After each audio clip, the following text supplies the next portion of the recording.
Form 5 lower, biology, human influences on the environment.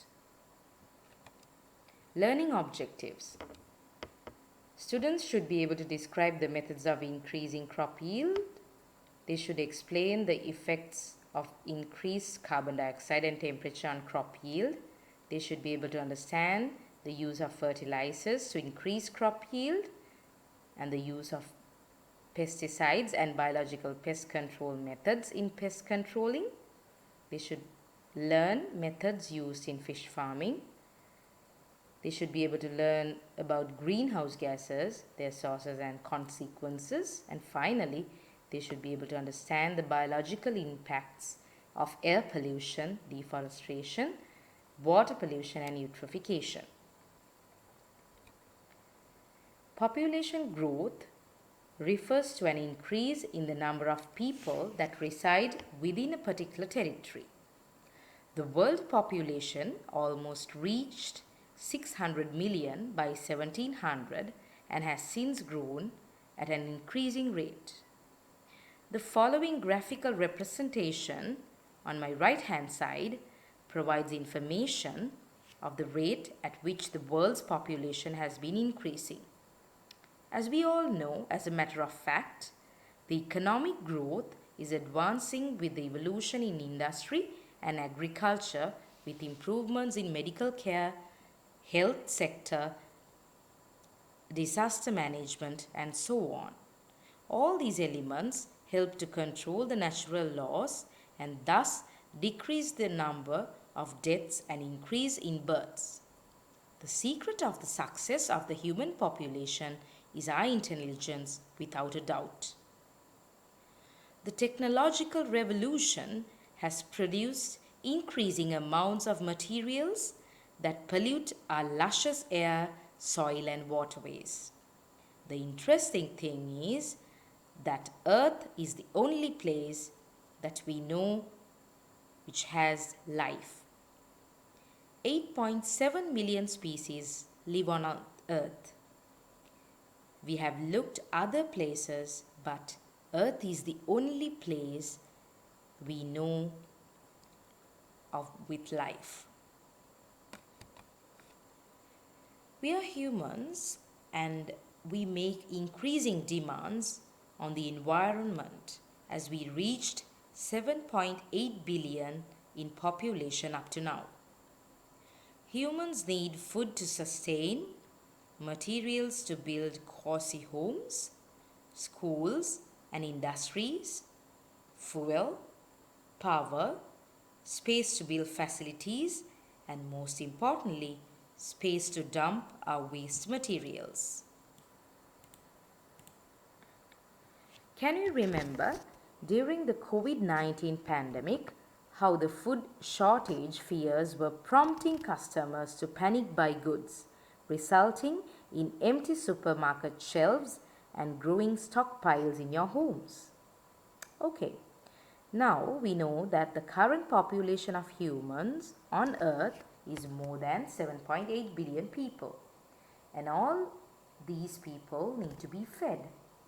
Food security is another important concept which comes into play when discussing the exponential growth of human population.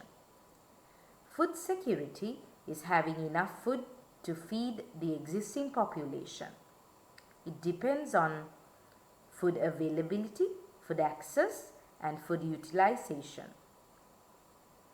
The global health impact of the COVID-19 pandemic affected the workforce and the food supply chains around the globe, creating a food crisis because the industries that rely on import and export were struggling and almost all the economic activities were disrupted.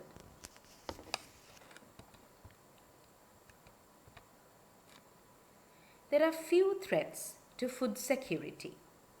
It could be the growth rate of the human population, new pests and pathogens. Pests eat food crops. Pathogens cause infectious diseases. And both of these reduce the amount of food crops available to eat.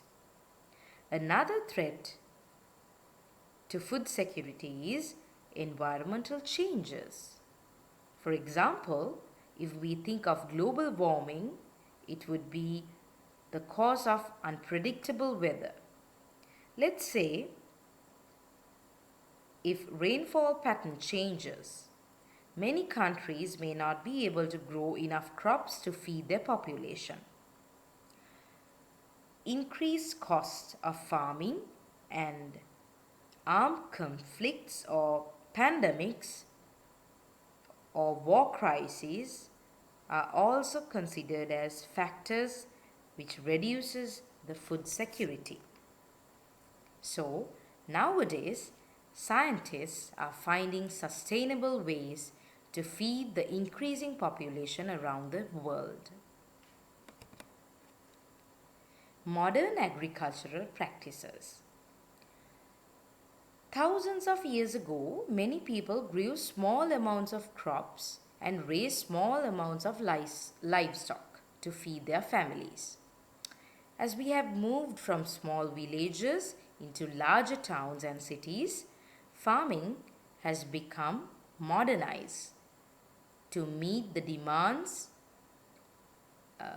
of larger populations and more urban lifestyles. Scientists are more concerned about the fact that how humans can make the most of the biological resources available to us. So, let's start off by looking at crops and farming of crops. Crops are clearly key to feeding an ever-increasing population.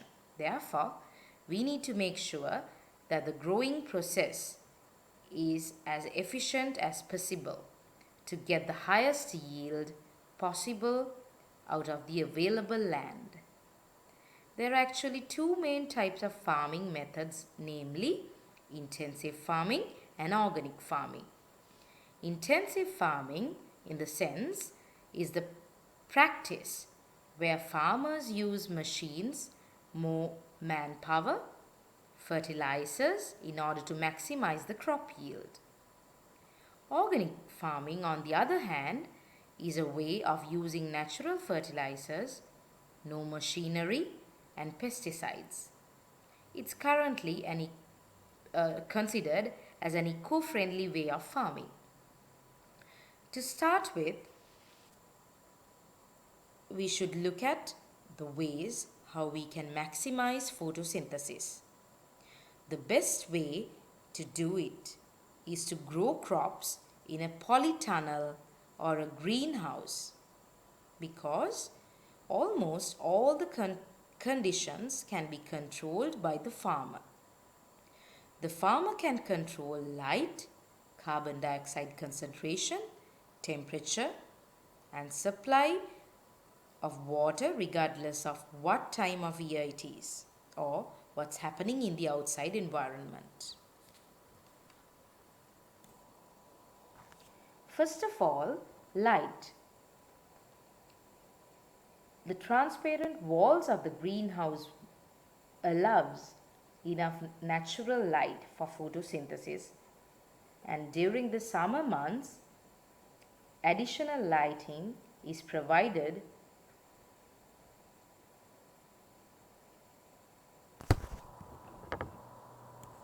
for the winter months. We can increase the temperature by using heaters, which keeps the temperature in optimum levels for the enzymes to work at its best in photosynthesis process.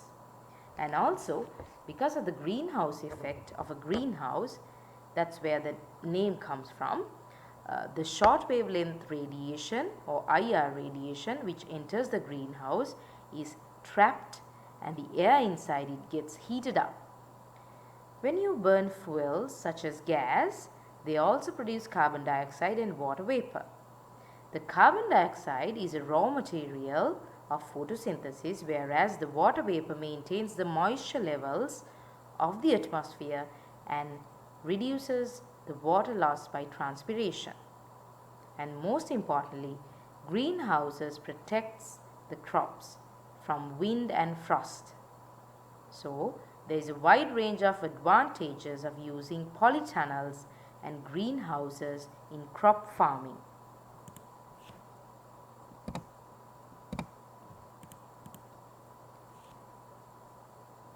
When talking about intensive farming, it uses machines, fertilizers, manpower, and high yield crops to maximize the amount of food production. Higher yields can be achieved, and it's also considered as a more efficient method as it can be regulated easily.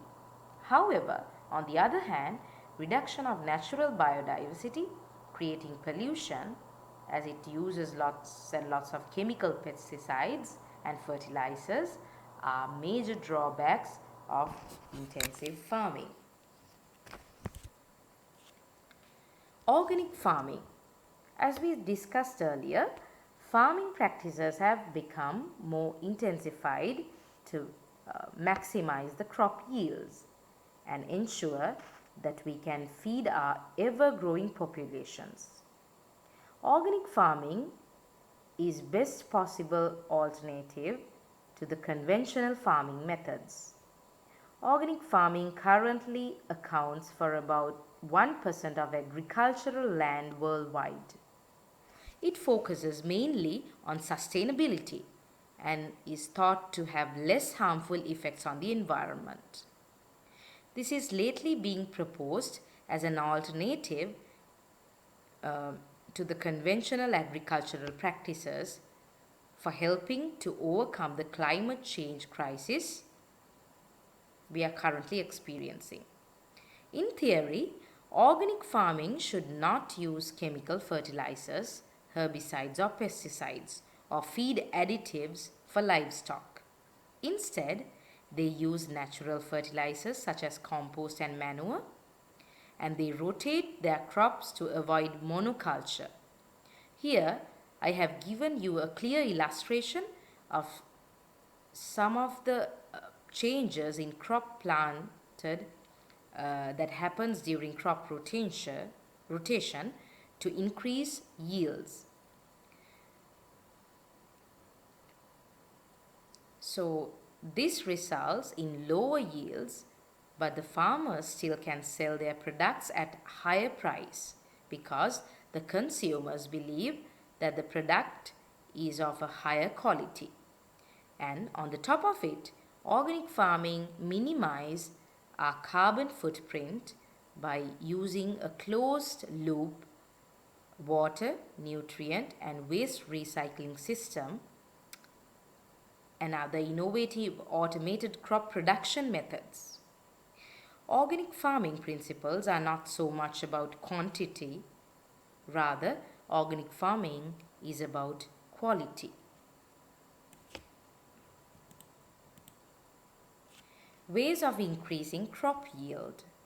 So, when we look at the different ways of improving the crop yield, adding fertilizers to the soil to improve the richness of the soil and changing the texture of the compacted soil by adding manure and facilitating good aeration and drainage are some of the important aspects. Farmers can add calcium salts to acidify the soil, as the soil pH can directly affect the crop growth. And also, carbon dioxide levels, light and heat levels are the factors that can be regulated inside glass houses or polytunnels to encourage more photosynthesis. Fertilizers. As we have learned in the beginning, normally in an ecosystem, not a farmland, plants would die. They could get eaten by other animals, but then the animals would die. And all the nutrients in the plants and animals will return to the soil because of bacteria and fungi decomposes them, and it then can be used for the new plants to grow. However, this natural process doesn't happen in your farmlands. What happens is all the minerals are being used up by the crop plants as they grow nicely and big, Then you chop the crop plants and you take them and sell them, but none of the essential minerals won't get returned to the soil. So the soil becomes deficient in minerals very quickly. So the farmers have used some sort of fertilizers to be able to get the depleted minerals again into the soil. There are two main types of fertilizers. The first one is organic fertilizers, the second one is inorganic fertilizers. Organic fertilizers are made with manure mixed with straw. They are not efficient as the farmer cannot control the exact contents of the minerals inside them. However, they are eco-friendly and doesn't have any harmful consequences on the environment. Inorganic fertilizers, on the other hand, are carefully formulated to provide specific amounts of ions when applied to the soil. They contain minerals such as potassium, phosphorus, nitrate, and ammonium. But use of these inorganic fertilizers are bad for the environment. They are more likely to lead to eutrophication, which we'll be discussing in the next few slides. Pest control. If you grow crops, the last thing you want is pests coming into your land and wiping off all your yield. Pests can be plants, animals, bacteria, viruses, or fungi.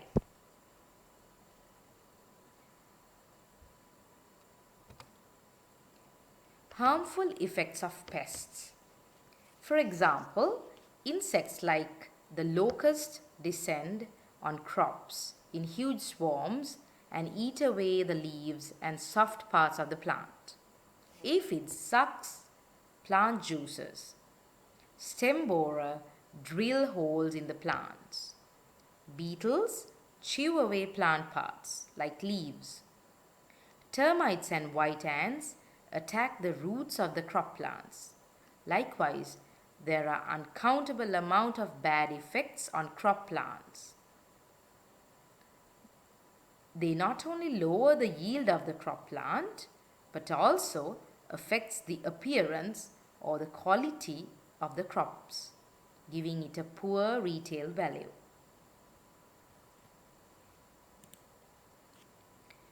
How can pests be controlled? That's a good question. Pests can be controlled by using chemical pesticides. This is the most common way to kill pests. These chemical pesticides can be sprayed onto the crops regularly, and they will create a toxic environment to the pests, and they will work really quickly. And pesticides are named according to the type of the organisms that they kill. Fungicides kill fungi, herbicides kill plant pests, insecticides kill insects. There are several benefits of pesticides. Pesticides help the farmer to produce bigger crops on less land, and it allows the farmer to maximize the benefits of other valuable agricultural tools such as high quality seeds, water resources. Farmers grow more food on the same land with the help of these pesticides. It makes crops more affordable to the consumer as well. They are easily accessible and they have an immediate effect on the pest population. Disadvantages of using pesticides. As we know that pesticides are a range of man-made chemicals that controls insects, unwanted weeds, funguses, rodents and bacteria that may threaten our food supply. Although there are benefits to the use of pesticides, there have also been many problems associated with these pesticide use. When pesticides are used, they do not always stay in the location where they are applied. They are mobile in the environment and often move through water, air and soil. The problem with pesticide mobility is that when they travel, the pesticides come in contact with other organisms and can cause harm. Pesticides have also been shown to disrupt the balance of an ecosystem. In many situations, when a pesticide is used, it also kills non-pest organisms. This can drastically alter the natural balance of an ecosystem. Human exposure to pesticides has caused poisoning, the development of cancer as well. Another major problem associated with this is bioaccumulation. It's when a substance builds up in the body because the body does not have the proper mechanisms to remove it from the body. Once they enter the body of an organism, they are permanently stored in the body tissues. As these pesticides are integrated into the body tissues of an organism, the animals that are higher in the food chain will have increased concentrations of pesticides.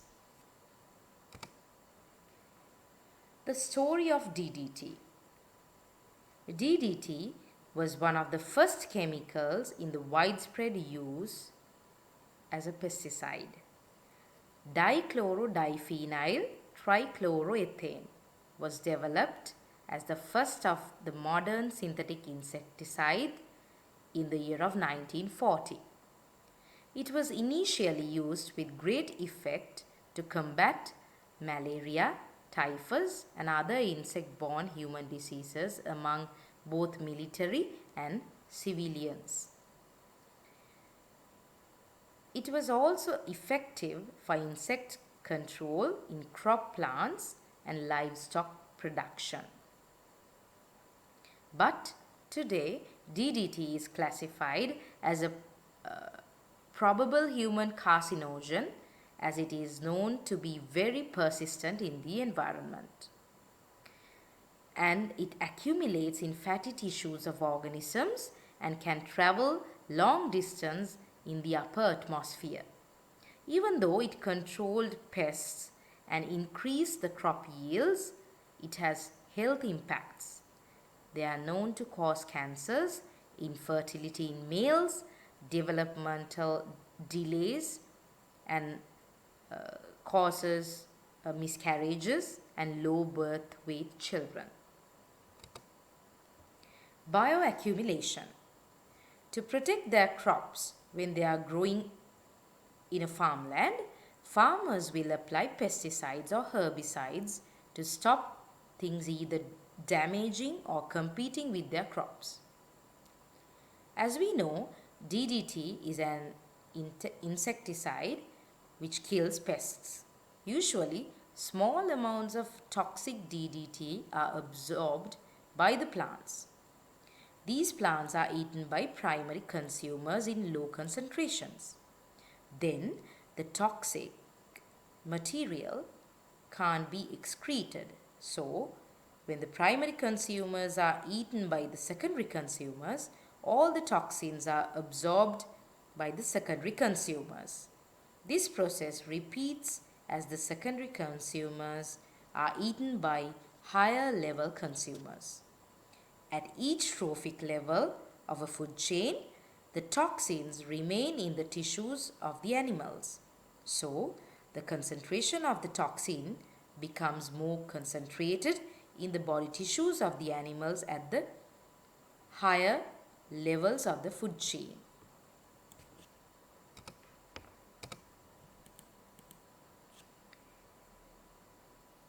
Biological control. Organic farmers are not using chemical pesticides. They always use something called biological control methods. Biological control is when other organisms are introduced to control the pest rather than introducing a chemical. Sometimes farmers might introduce a neutral or a natural predator to their crops, such as ladybirds, which kills green flies. Sometimes farmers might use a herbivore to destroy a weed that is out of control. And also, there are instances where farmers use a parasite. For example, parasitic wasps can control fly population in tomato crops.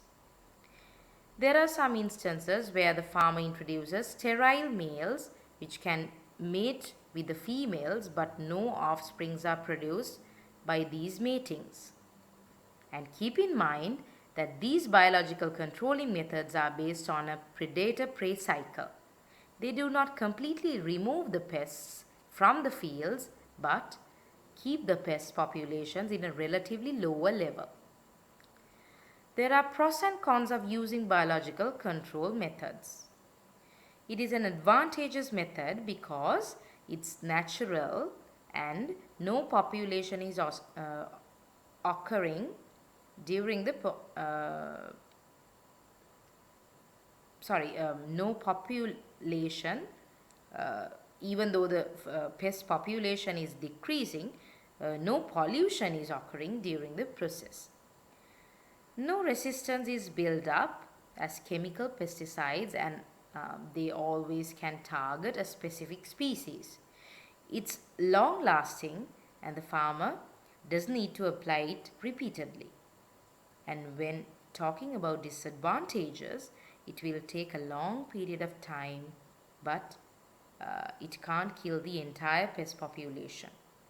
It requires greater supervision and extra care. Fish farming. Fish are a good source of high quality protein. Over the last 60 years, the world's population has demanded an increasing amount of fish for their consumption. Most fish are caught in the wild. However, overfishing has led to dramatic declines of many fish populations. Fish farms are ways of raising large numbers of fish in a small spaces to provide food for humans. However, this has several advantages over wild caught, including the ability to selectively breed fish to ensure the high quality, fast growing fish, the ability to protect against predators, the ability to control the water quality, and the feeding methods to ensure rapid growth. Methods used in fish farms to ensure high yields. So fish farmers maintain the water quality. They control intraspecific predation inside the water body. They control interspecific predation. They control diseases by using antibiotics. They remove waste products from the water bodies by filtering. They always maintain the quality and frequency of feeding the fish, and they always use selective breeding methods. Greenhouse gases. The atmosphere contains two main gases. Around 78% of the atmosphere is nitrogen, and around 28% of the atmosphere is oxygen, and the remaining 1% consists of many different gases. The amount of water vapor in the atmosphere is variable, and the changes depending on the temperature as well. The atmosphere contains around 0.04% of carbon dioxide and tiny amounts of methane. Water vapor, carbon dioxide, methane are all well-known greenhouse gases. So, let's take a look at what greenhouse gases do in the atmosphere.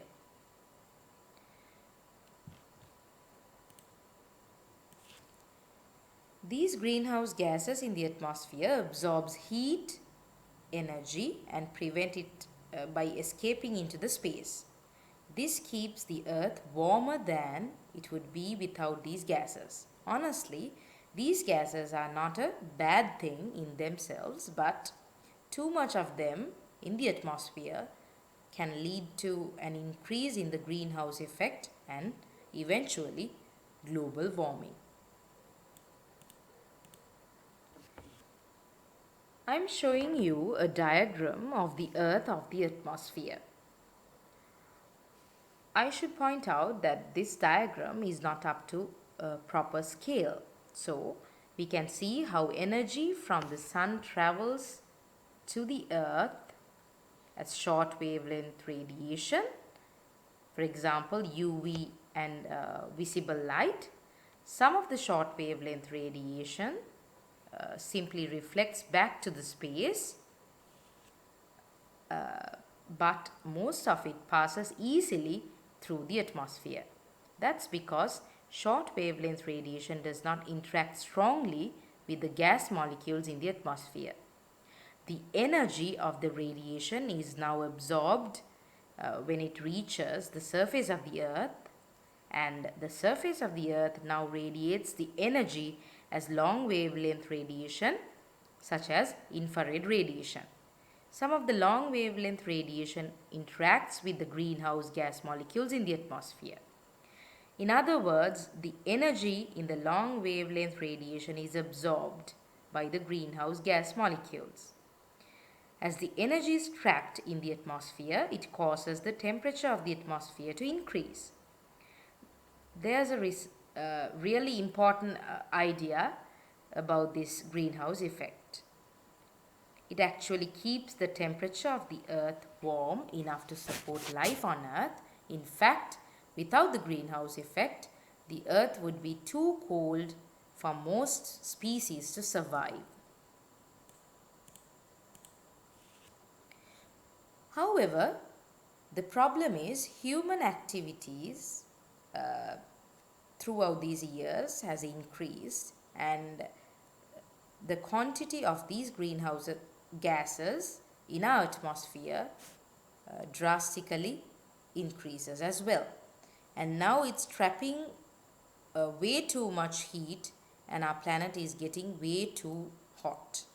So let's go through these greenhouse gases in a bit more detail. When talking about carbon dioxide, humans have massively increased the levels of carbon dioxide in the atmosphere by burning fossil fuels in factories, power stations, houses and vehicles.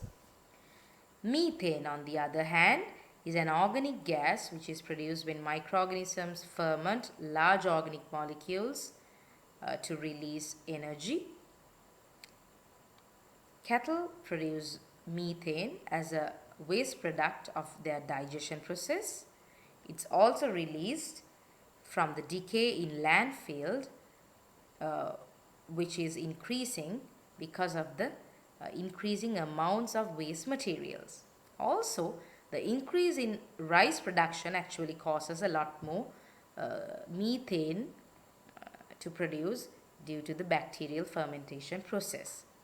CFC, chlorofluorocarbon, is another man-made chemical that used to be found in aerosol sprays, fridges, and they are mostly banned nowadays due to their destroying effect on the ozone layer, which ends up letting more UV radiation to penetrate the ozone layer. At last but not the least, nitrous oxide.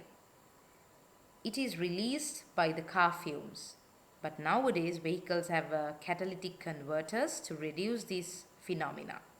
However, the use of fertilizers increases the release of nitrous oxides because the nitrates are converted to nitrous oxide by denitrifying bacteria.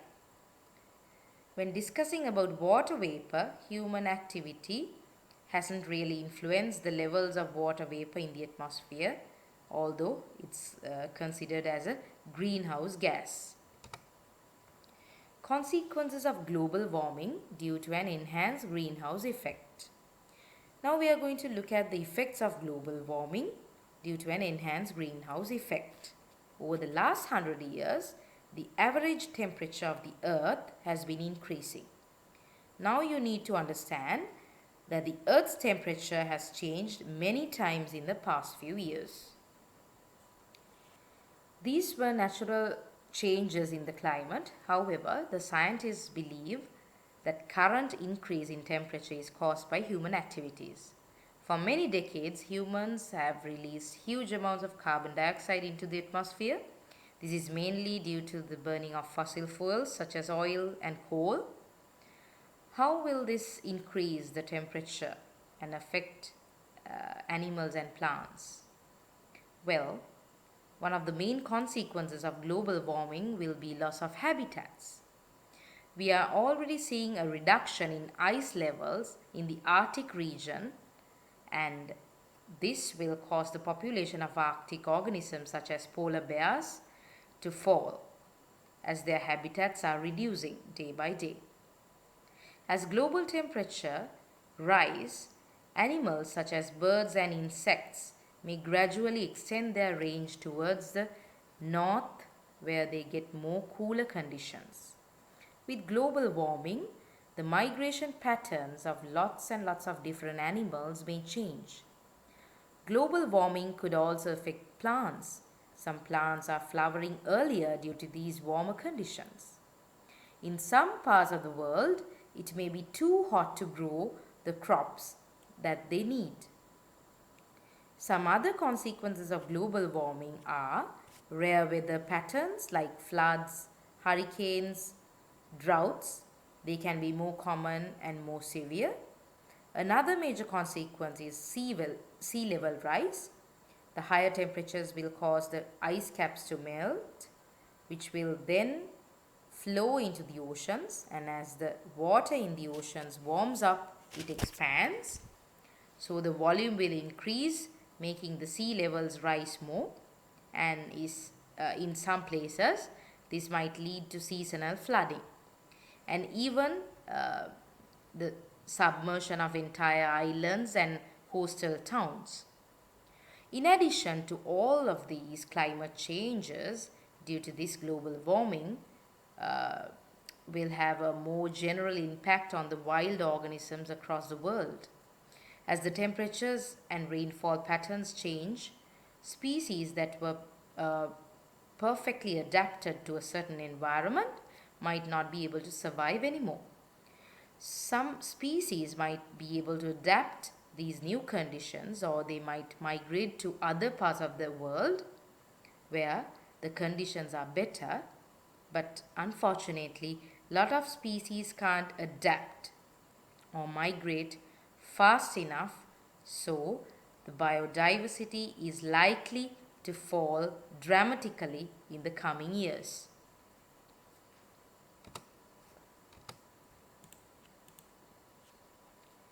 So, here's a question for you. What can we do to slow down the enhanced greenhouse effect? Climate change can be overwhelming, complex, and unpredictable. The future holds a lot of unknown factors and needs global actions to slow down the impact. I believe that global change starts with you and the choices you make day by day.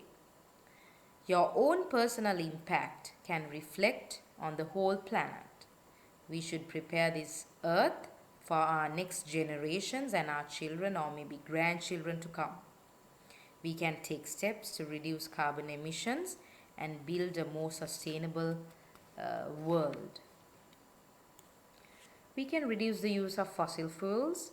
We can increase the use of alternative energy sources such as wind energy, geothermal energy, and the governments can impose rules and regulations to reduce the amounts of deforestation. Acid rain. In this section, we will be learning how burning of fossil fuels can cause our rain to become acidified. Sulfuric acids arises from the burning of coal and oil, mainly in power stations. Then nitric acid arises from the exhaust pipes of our motor vehicles. Firstly, it's important to understand that rain is naturally slightly acidic. When falling to the ground, rain dissolves carbon dioxide from the atmosphere to form carbonic acid, which is a weak acid, giving neutral or maybe a little acidic pH, like approximately 6. It's when we burn fossil fuels that much stronger acids get into the rain to form acid rain. The acid rains will have pH levels of 3 or 4. When the pH decreases from 6 to 3, what do you think the acidity increases by? 2 times or 3 times, 10 times? Think a little bit. Remember that each change of 1 pH is a 10-fold change in acidity. So, from changing from pH 6 to 3 is 10 times 10 times 10, which is 1000 times more acidic. We will consider sulfuric acid first. Plants need a little sulfur to grow. They obtain sulfur from sulfates, for example, potassium sulfates found naturally in the soil. So these sulfates are taken up by the plant roots, and sulfur atoms become bonded to carbon atoms in the plants, and it combines as plant proteins. When plants die, it will eventually form coal and oil over millions of years, but still these sulfur atoms remain bonded to the carbon atoms. So here's a small brainstorming type of question for you. What is produced when fossil fuels containing sulfur are burnt? Well, when the coal is burnt, the sulfur and the carbon atoms join in the oxygen from the air and are released into the atmosphere as carbon dioxide and sulfur dioxide gases. In the presence of sunlight, a photochemical reaction will take place where sulfur dioxide reacts with more oxygen to form sulfur trioxide. These sulfur trioxide molecules will dissolve in rainwater, forming sulfuric acid. Let's now consider how nitric acid gets into the rain. In the higher temperature conditions inside the motor vehicles, a small amount of nitrogen and oxygen from the air can react well. Remember that the air taken inside the engines to combust the fuels contain nearly 80% of nitrogen. So, exhaust gases from vehicles contain small but significant amounts of nitrogen oxides. Once these oxides are in the air, they react with more oxygen and dissolve in the rain water to form nitric acid. If these acidified rains falls on limestones, which are alkaline, the acidity may be neutralized. However, the rain land on neutral or acidic soils or on vegetations that it can cause damage.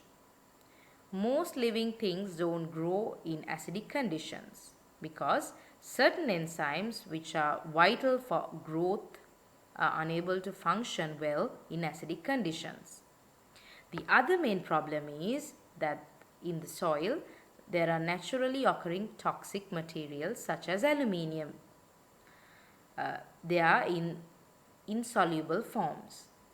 They will be harmless in neutral soils, but they become soluble, and when they get soluble, they'll be harmful.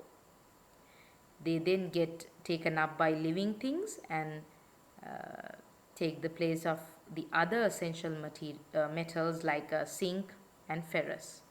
And also the H plus ions or the hydrogen ions in these acid rains will replace the essential metal ions such as potassium, magnesium, calcium, which are normally held in the soil, causing these essential metals to be washed deep into the subsoil away from the roots of the plants will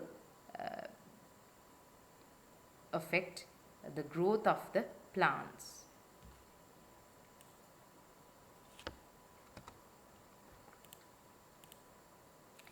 Deforestation.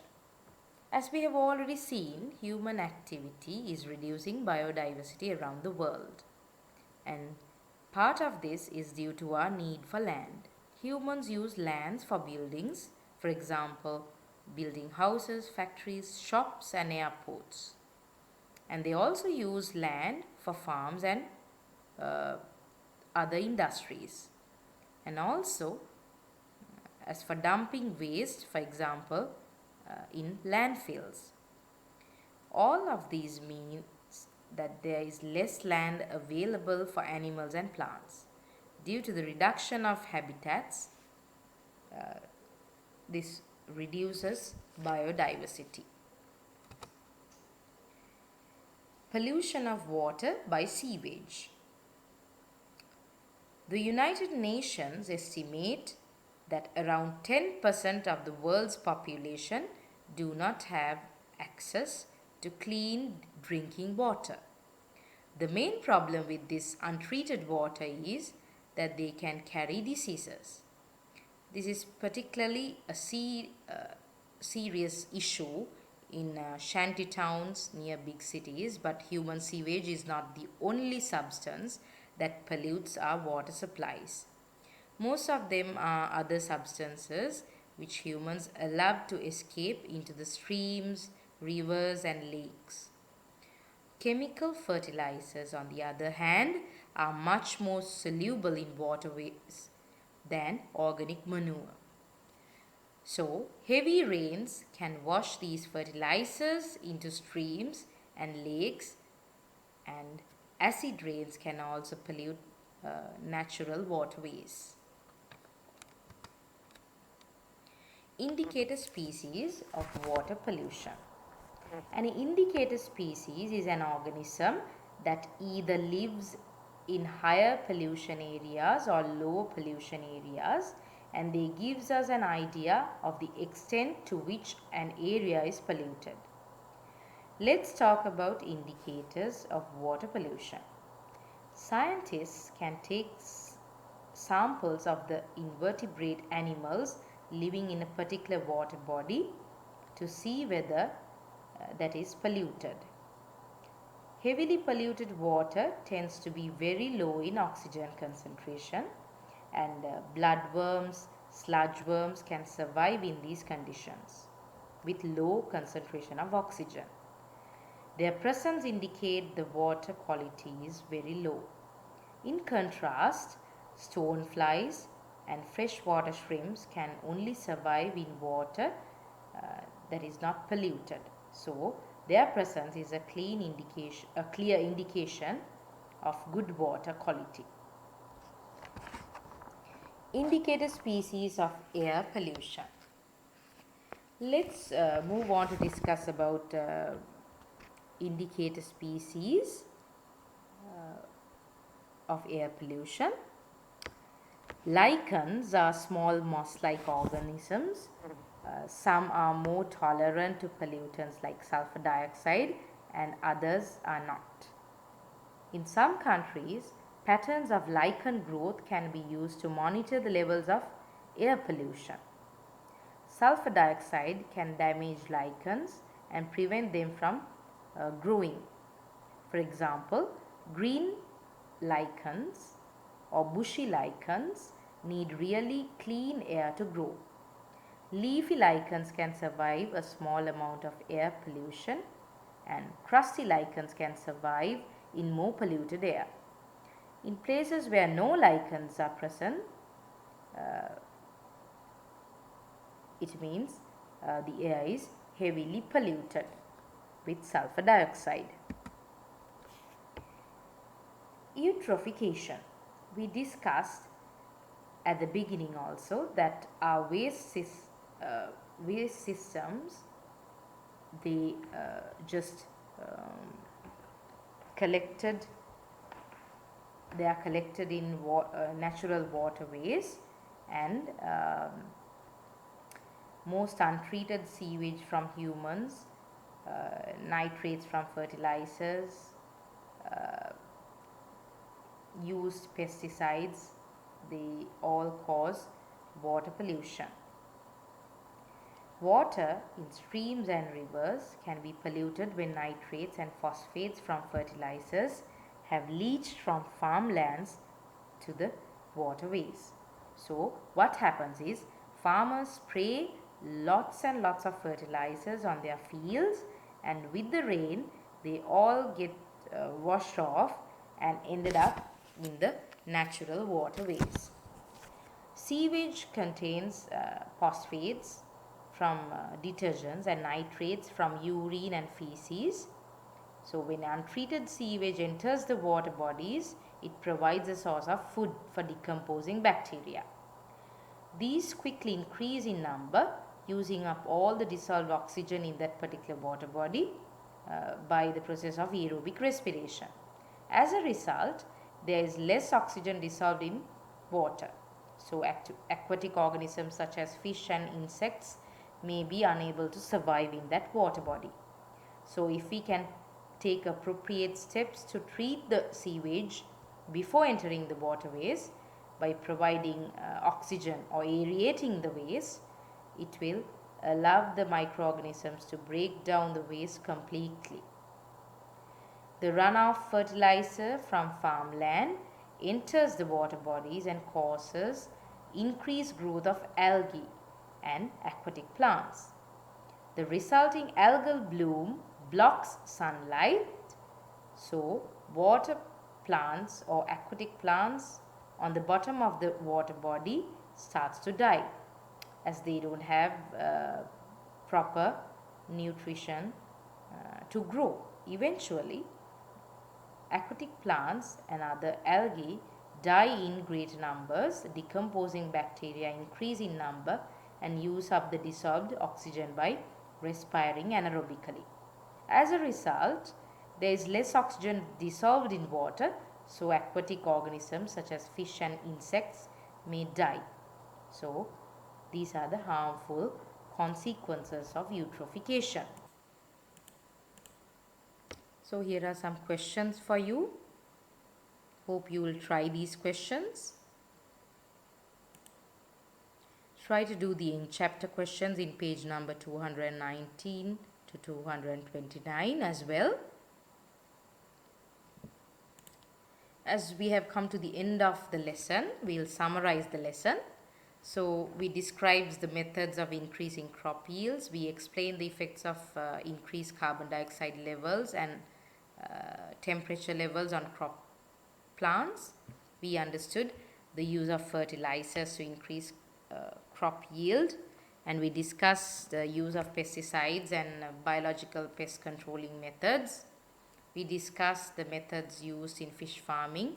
We learned about greenhouse gases and their sources as well as their consequences. And finally, we understood the biological impacts of air pollution, deforestation, water pollution and eutrophication. So these are some references that you can go through. So hope you have learned a lot in this lesson, and thank you for joining. Have a good day.